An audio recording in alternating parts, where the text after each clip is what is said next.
Le 6 juin 2025, une tentative de mobilisation populaire au Togo, initiée par des influenceurs de la diaspora sur les réseaux sociaux, a marqué les esprits, bien que l'élan espéré n'ait pas été au rendez-vous.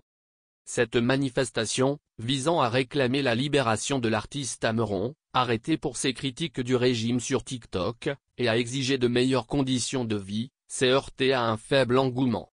Dans la foulée, plus d'une cinquantaine de manifestants ont été interpellés. Certains ont été libérés en début de semaine.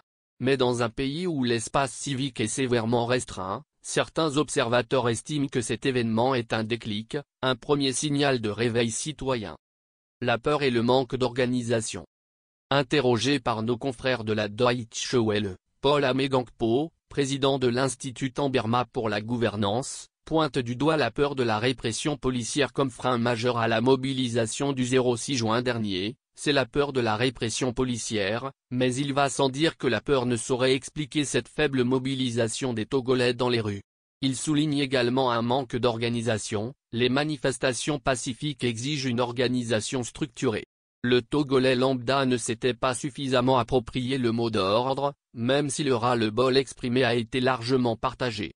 Un premier signal de rupture. Pour le politologue Majid Jabakete, cette mobilisation, bien que modeste, marque une rupture, l'espace civique est restreint depuis des années.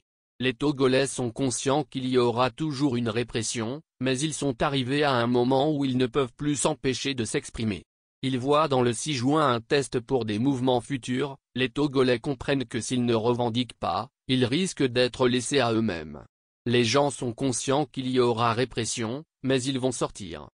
Dans un pays où les manifestations sont systématiquement interdites, ce frémissement, nourri par la colère exprimée en ligne, pourrait préfigurer des actions plus structurées.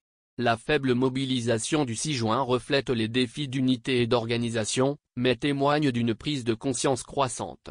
La mobilisation se poursuit sur les réseaux sociaux, où les commentaires de la jeunesse togolaise deviennent de plus en plus hostiles au régime et à ses soutiens, laissant présager une tension grandissante. Les semaines à venir révéleront si ce test transformera le mécontentement numérique en un engagement collectif durable.